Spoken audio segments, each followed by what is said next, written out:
Hello there everyone mga teachers. Nandito naman po tayo, mag-update po tayo sa ating inihintay na policy loan sa BSP. Ayan, si Sir Bong po ay nakapagpasa na ng letter doon po sa Bangko Sentral ng Pilipinas.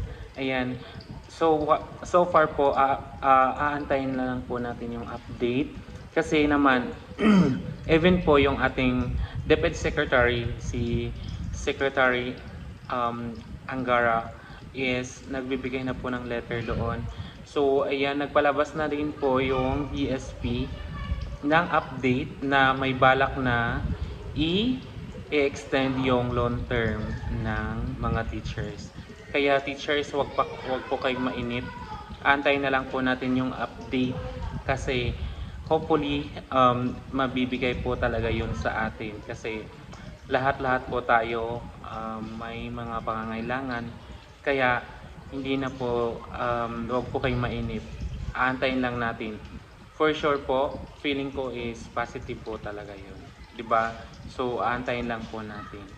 Thank you and please subscribe my YouTube channel. Thank you. Bye-bye.